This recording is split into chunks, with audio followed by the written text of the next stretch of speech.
안녕하십니까? 올해 68 김성태입니다.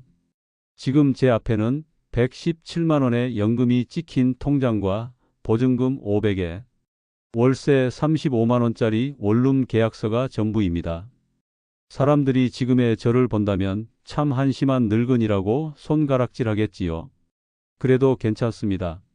제 이야기를 한번 끝까지 들어봐 주십시오. 제가 어쩌다 베트남으로 향하게 되었는지, 제 아들의 임신 소식을 왜 의심할 수밖에 없었는지, 그리고 어쩌다 통장 잔고 300만 원짜리 신세가 되었는지 말입니다. 3년 전 35년간 몸담았던 직장에서 명예퇴직을 했습니다. 1년 뒤에는 아내가 지병으로 먼저 세상을 떠났지요. 퇴직금은 자식들 결혼시키고 사업 자금 보태주느라 대부분 사라졌습니다. 제게 남은 것은 텅 빈 집과 하루 세 끼 챙겨 먹는 것 외에는 할 일이 없는 지루한 시간이었습니다.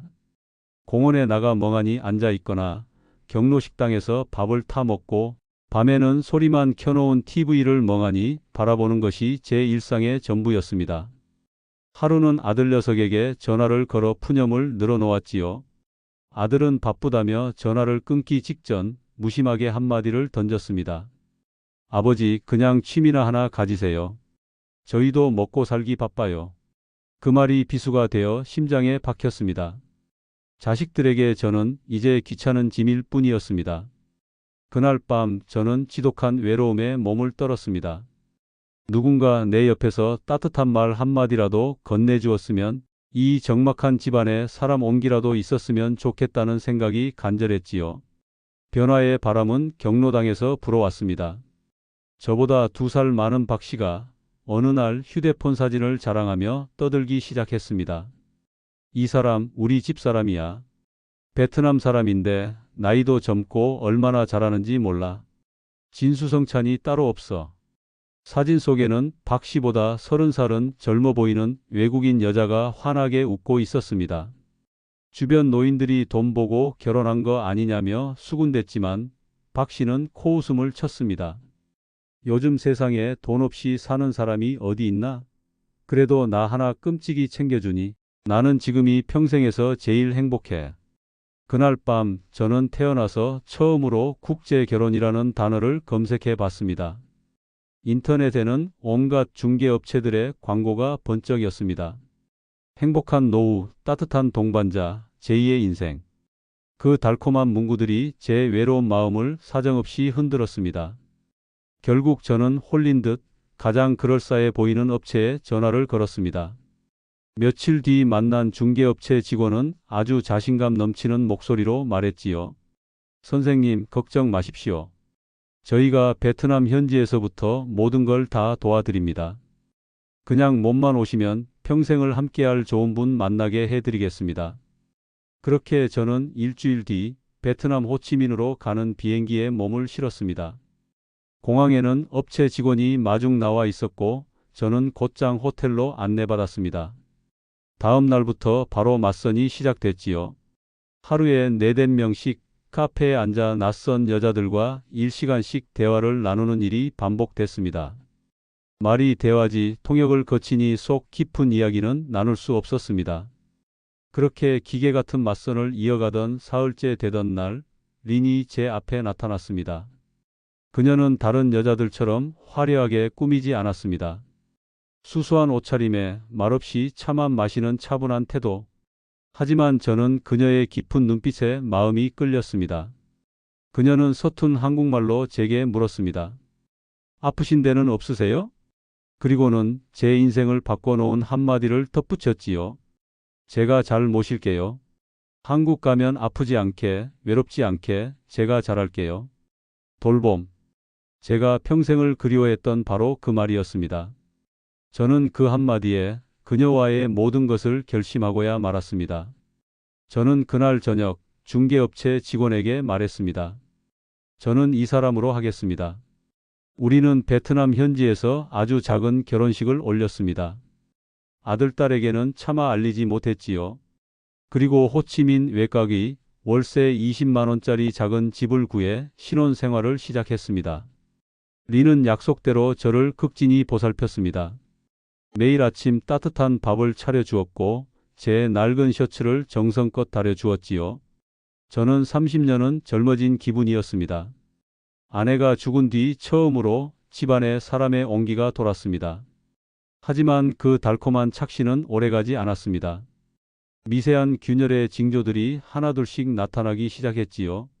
리는 저와 함께 있을 때보다 손에 쥔 휴대폰을 들여다보는 시간이 더 많았습니다. 베트남어로 누군가와 끊임없이 메시지를 주고받으며 희미하게 미소를 짓곤 했지요. 누구냐고 물으면 언제나 가족이라고 짧게 대답할 뿐이었습니다. 돈 문제도 시작되었습니다. 처음에는 친정 어머니가 아프시다며 생활비 외에 100만 원을 붙여달라더군요. 다음 달에는 남동생 학비가 필요하다며 200만 원을, 그 다음 달에는 아버지가 사고를 당했다며 300만 원을 요구했습니다. 제 통장 잔고는 눈에 띄게 줄어들었지만 저는 애써 의심을 외면했습니다. 내가 늙어서 의심만 많아졌나? 이 먼 곳까지 와서 고생하는 아내인데 내가 속이 좁은 거겠지.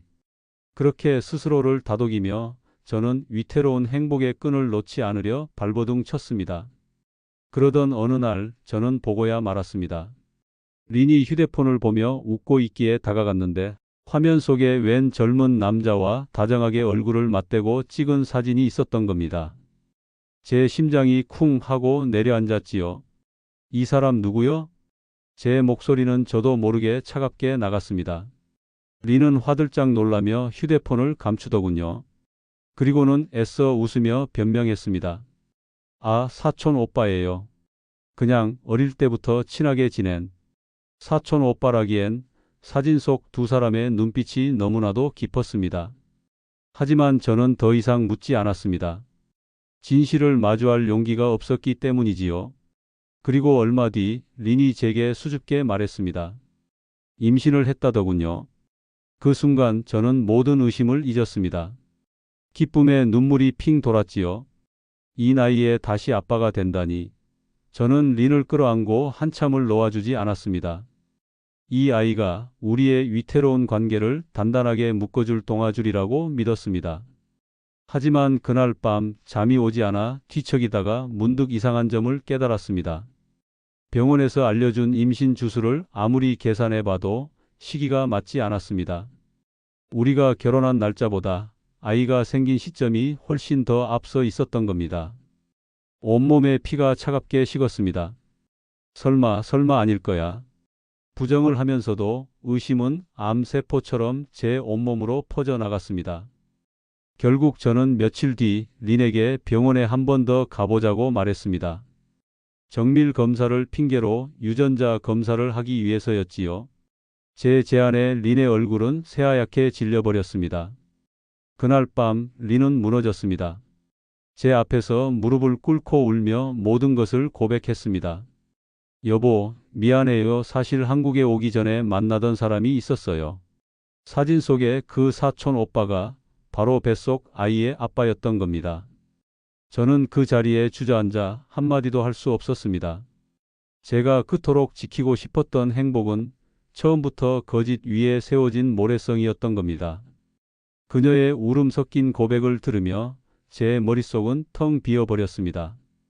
분노보다는 지독한 허탈감과 제 자신에 대한 한심함이 온몸을 내리눌렀지요. 제가 사온 행복의 가격표에는 처음부터 진실이라는 항목은 없었던 겁니다. 며칠 뒤 우리는 이혼 서류에 도장을 찍었습니다. 린은 제게 마지막으로 돈을 요구했습니다. 고향으로 돌아가 아이를 낳고 키울 최소한의 자금이 필요하다더군요. 저는 남은 퇴직금의 대부분을 위자료 명목으로 그녀에게 붙여주었습니다. 그것이 이 지긋지긋한 연극을 끝내는 유일한 방법이었으니까요. 모든 것을 정리하고 한국으로 돌아가기 전 저는 아들에게 전화를 걸어 모든 사실을 털어놓았습니다. 아들은 한참을 말이 없더니 아주 차가운 목소리로 말했습니다. 아버지, 저희가 그때 뭐라고 했어요? 그렇게 저희 말 안 들으시더니 한심해요, 정말. 딸의 반응도 다르지 않았습니다.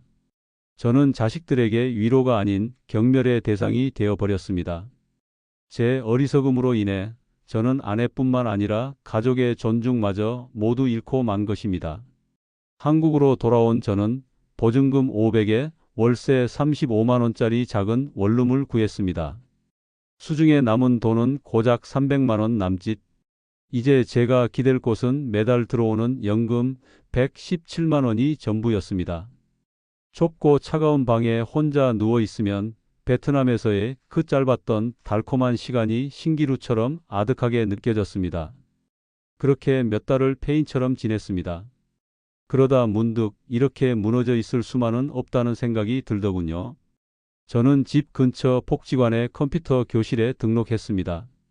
자판 두드리는 법부터 배우는 제 모습이 처량했지만 그래도 뭐라도 해야만 했습니다. 오후에는 공원에 나가 저처럼 홀로 된 늙은이들과 말벗이 되어주며 시간을 보냈습니다. 어느 날 밤이었습니다. 잠이 오지 않아 뒤척이다 문득 린의 소식이 궁금해졌습니다. 저는 서툰 솜씨로 SNS를 검색해 그녀의 페이지를 찾아냈습니다. 그곳에는 갓난아기를 품에 안고 환하게 웃고 있는 린의 사진이 있었습니다.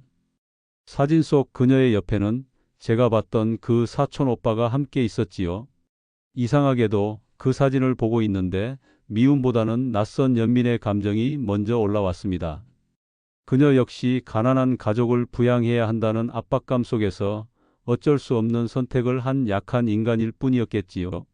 진짜 어리석었던 것은 돈으로 사람의 마음을 살 수 있다고 믿었던, 외로움에 눈이 멀었던 바로 저 자신이었습니다.